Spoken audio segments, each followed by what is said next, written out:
Palestinienne. Fred Hoffman, donc bonjour, vous êtes le porte-parole du Parti démocrate en France, Democrats Abroad France. Merci d'être en ligne avec nous ce matin sur LCI. Nous avons 5-6 minutes pour discuter, Monsieur Hoffman. Est-ce que la question de la paix ou de la guerre au Proche-Orient est une des questions clés de ce qui reste de la campagne présidentielle américaine? Et est-ce que c'est cette question-là qui peut faire éventuellement gagner Trump ou Madame Harris? Déjà bonjour, et en fait je ne pensais pas de venir chez vous pour parler de ça. Je préfère de parler de ce qui se passait dans la convention, mais juste un mot. En tant que porte-parole pour Democrats Abroad, normalement on ne commente pas sur les affaires étrangères. C'est une question évidemment, et je sais que Kamala Harris va adresser tout qui concerne le Gaza et Israël, et on sait aussi qu'elle a appelé pour un cessez-le-feu, et on verra la suite de ça. Ok. Alors, parler de la convention. Je vous en prie, je comprends tout à fait votre position, Monsieur Hoffman. Alors, de ce que vous avez vu du début de cette convention, donc qui vient juste de commencer, d'abord, qu'est-ce que vous avez pensé de ce qu'a dit le président Biden? Est-ce que ça vous a surpris, le ton de Biden? Moi, personnellement, ça m'a un peu surpris. Je pensais que ce serait beaucoup plus dans le souvenir, voilà ce que j'ai fait, etc. Presque que ça. Or, il y a eu ça, mais il n'y a pas eu que ça.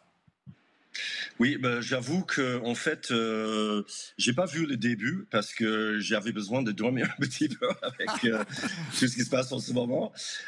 Mais j'ai vu le dernier demi-heure en fait, et j'ai entendu pas mal de commentaires, etc. Déjà, ce que j'ai entendu de Joe Biden, j'ai trouvé que c'était formidable. Et c'est pas juste parce que je suis démocrate, mais tout ce qu'elle avait dit, c'est du cœur. Elle a parlé même du cœur et de l'âme. Elle a parlé aussi que comment elle aime bien son job, mais elle aime plus le pays. Et je crois ça, on peut féliciter facilement Joe Biden parce qu'elle a reconnu même plusieurs fois, j'ai entendu, elle a dit je suis trop vieux, etc. Même si elle avait blagué un peu. Et non, je pense que c'est un bon mélange ce que j'ai entendu, mais j'avoue, j'ai pas tout entendu. Une autre chose, j'ai trouvé c'était vraiment bien qu'on ait parlé de caractère et le destin. Et en plus, il voulait dire pour le caractère de Kamala Harris, c'est vraiment rien à voir avec le mauvais caractère de Donald Trump. Non, je pense franchement c'était un bon mélange, mais j'avoue il faut que je réécoute ça plus tard pour donner plus de détails de mes commentaires. Monsieur Hoffman, tout à l'heure je disais en plaisantant un petit peu que Joe Biden a l'air de plus en plus en forme au fil des jours. Et donc peut-être que dans un mois, il va courir le 100 mètres en 10 secondes et qu'il va regretter de s'être retiré de la course. Je pense pas. Je pense évidemment c'était une décision qui était difficile pour lui.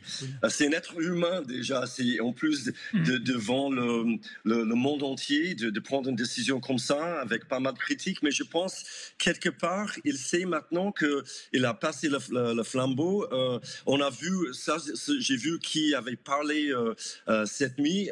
C'était des gens un peu comme Hillary Clinton et Nancy Pelosi, mais aussi les jeunes. Et je pense qu'il veut montrer aussi que maintenant il y a une autre génération qui va prendre la main du Parti démocrate. Je pense pas qu'elle a les regrets. Elle a une carrière formidable. Quand j'ai entendu, je crois que c'était a commencé à 27 ans. On imagine les années qu'elle a dédiées aux US. C'est le moment pour Joe Biden maintenant d'en profiter de sa vie, sa famille, la retraite, la plage, etc. Je pense qu'il n'a pas de regret. Il va continuer pour les 5 mois à venir de gouverner. Il ne va pas lâcher l'affaire. Et je pense franchement maintenant on l'a accepté. Et en fait c'était une bonne décision pour lui et pour le pays. Merci beaucoup Fred Hoffman. Donc je rappelle que vous êtes le porte-parole du Parti démocrate américain en France. À cause du décalage horaire, vous avez loupé un petit morceau du discours de Biden, mais vous serez pardonné le jour du grand procès. Merci. Bonne journée à vous, Monsieur Hoffman.